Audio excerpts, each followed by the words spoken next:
দর্শক, চাঁদপুরের মেঘনা নদীর জেলেদেরকে নিয়ে নতুন একটি ব্লগে আবার আপনাদেরকে স্বাগতম। আপনাদের সাথে আছি আমি ইমরান ইমতিয়াজ খান।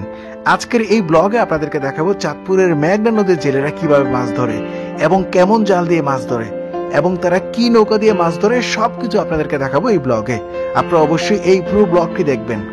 দর্শক, আপনারা সবাই জানেন আমি সবসময় এগ্রিকালচার, কৃষক এবং জেলেদেরকে নিয়ে সব থেকে বেশি ভিডিও তৈরি করি। আপনারা অবশ্যই আমার চ্যানেলটি সাবস্ক্রাইব করে রাখবেন।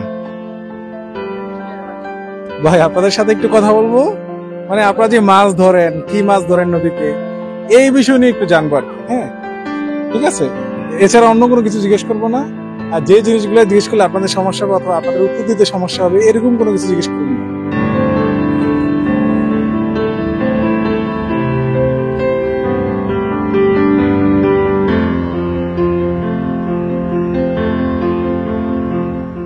দর্শক, আপনারা এখানে যে নৌকাগুলো দেখতে পাচ্ছেন এগুলো হচ্ছে সব মাছ ধরার নৌকা। আপনাদেরকে এখানকার সবগুলো নৌকা একটু দেখানোর চেষ্টা করছি। দর্শক, আপনারা দেখতে পাচ্ছেন এখানকার নৌকাগুলো অনেক দামি দামি নৌকা। হয়তো আপনাদের কাছে মনে হচ্ছে এই নৌকাগুলো কাঠের, কিন্তু এই নৌকাগুলো হচ্ছে প্রচুর দাম। হ্যাঁ, 3.5 লাখ টাকা থেকে শুরু করে 4 লাখ টাকা পর্যন্ত এই নৌকাগুলো আপনাদেরকে দেখানোর চেষ্টা করছি। দর্শক, এটা হচ্ছে লোয়ার নৌকা, এটা স্টিলের, আর এটা হচ্ছে সব কাঠের। দর্শক, আপনাদেরকে একটু দেখানোর চেষ্টা করছি। এটা হচ্ছে নোঙর। মাঝে মাঝে নদীর মাঝখানে নৌকা নোঙর করতে হয়, এটা দিয়ে নোঙর করে। এটা দিয়ে নোঙর করলে হচ্ছে নৌকা কোনো দিকে মুভ করে না। দর্শক, আপনাদেরকে দেখানোর চেষ্টা করলাম। এগুলো হচ্ছে যে লোয়ার, অনেক ওজন বেশি এগুলোর।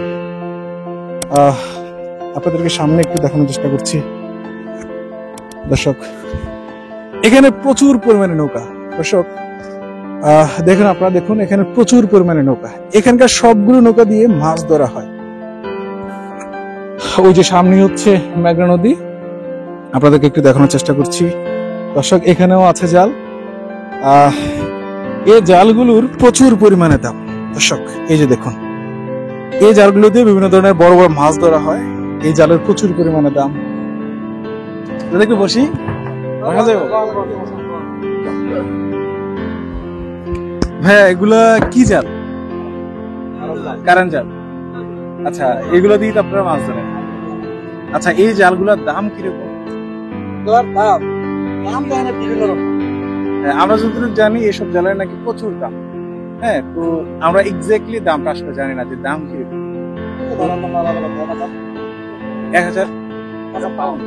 1000 পাউন্ড।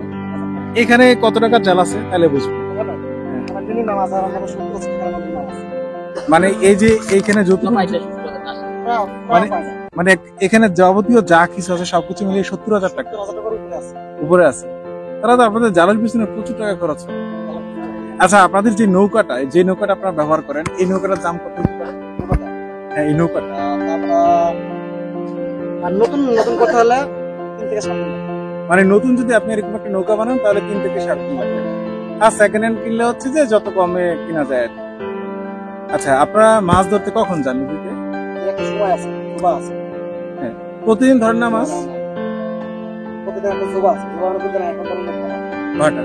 এখন ধরেন আমরা ভাড়া করে শেষ করতে। আচ্ছা, মাসে কতদিন মাছ ধরতে পারেন? মাসে হ্যাঁ, মাসে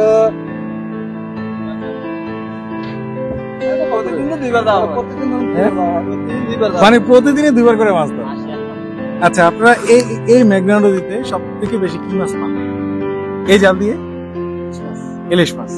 এখানে বর্তমানে ইলিশের কেজি কত? 1 কেজি সাইজের একটা ইলিশের কেজি কত বর্তমানে? আর আপনারা ঢালা হিসেবে বিক্রি করেন? ধরেন আনুমানিক 1 কেজি সাইজের একটা ইলিশের কত টাকা কেজি? ধরো তো এখন ইলিশের দাম প্রচুর বেশি। আচ্ছা, ইলিশের মৌসুম আসবে কবে? দেরি আছে। আচ্ছা, ইলিশের মৌসুম যখন আসে তখন তো ইলিশ মাছের দাম অনেক কমে যায় চাঁদপুরের মধ্যে। যেমন চাঁদপুরের যে বড় যে মাছঘাট, ওইখানে কি আপনারা মাছ সাপ্লাই দেন নাকি আপনাদের পাওয়া মাছগুলো হচ্ছে এখানে যে এলাকা ভিত্তিক যে বাজারগুলো আছে এখানে দিয়ে দেন? না, এই যে প্রতিদিন ঢাকাতেও যায় না। আচ্ছা, এই যে এখানে প্রতিদিন যে মাছগুলো পান কোন হাটের মধ্যে নিয়ে উঠান আপনারা? ওই বাজার, ওইদিকে একটা বাজার আছে, বাজারটার নাম কি? একলাসপুর বাজার না? তো এখন জাল কি করতেছেন? জাল কি ছিঁড়া গেছে, ঠিক করতেছেন? ও আচ্ছা, তা নদীর এই মাথা থেকে ওই মাথা পাতেন, যখন লঞ্চ যায় তখন জাল কাটা যায়। ও আচ্ছা, এটা তো অনেক বড় সমস্যা আপনাদের। এত দামি জাল যদি নষ্ট করে ফেলে তাহলে আপনাদের সমস্যা না এটা? 1000 টাকা না? আচ্ছা, আপনাদের বাড়ি তো এখানেই না? আচ্ছা, আমি আপনাদের নৌকাগুলো একটু ঘুরে দেখি। হ্যাঁ? আচ্ছা, ভাইয়ার বাসা কি এখানে?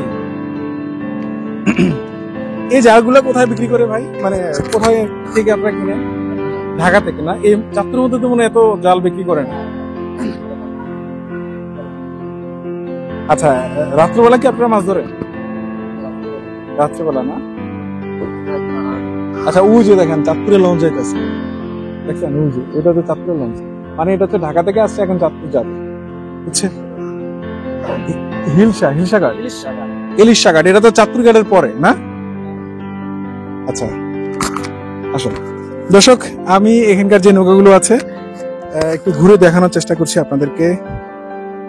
দর্শক, এই মুহূর্তে আপনারা যেমনটা দেখতে পাচ্ছেন, আমি এখন আছি চাঁদপুরের মোহনপুর এলাকায়। এটা হচ্ছে মতলব দক্ষিণ থানা। আপনারা সবাই জানেন চাঁদপুর মতলবের মধ্যে হচ্ছে দুইটা থানা, একটা হচ্ছে মতলব উত্তর, একটা হচ্ছে দক্ষিণ, আর মোহনপুর হচ্ছে মতলব দক্ষিণ থানার মধ্যে। দর্শক, এখানে আপনারা যে নৌকাগুলো দেখতে পাচ্ছেন, এই নৌকাগুলো দিয়ে হচ্ছে মাছ ধরা হয়। একটু আগে যেমনটা আপনারা শুনলেন, এখানে যে নৌকাগুলো আছে, একটা নৌকার দাম হচ্ছে 3 থেকে 3.5 লাখ টাকা। আপনারা যদি এরকম একটা নৌকা কিনতে চান, দর্শক, এখানে যারা আছে সবাই হচ্ছে মাছ ধরে। এখন হচ্ছে ওনাদের জালের একটু সমস্যা হয়েছে, এই সমস্যাগুলো এখন ঠিক করছে, আপনাদেরকে যেমনটা এতক্ষণ দেখানোর চেষ্টা করলাম। দর্শক, এখানে প্রতিটা নৌকার মধ্যেই জাল আছে। দর্শক, আপনাদেরকে আরো একটা জিনিস দেখানোর চেষ্টা করছি। ওই যে ওইটা হচ্ছে মতলব চাঁদপুরের মেঘনা নদী। এখানেই হচ্ছে প্রচুর পরিমাণে ইলিশ মাছ পাওয়া যায়। দর্শক, কিছুদিন পরে ইলিশের মৌসুম আসবে, তখন হচ্ছে যে এখানে পর্যাপ্ত পরিমাণে ইলিশ মাছ পাবে। দর্শক, আপনাদেরকে দেখানোর চেষ্টা করছি।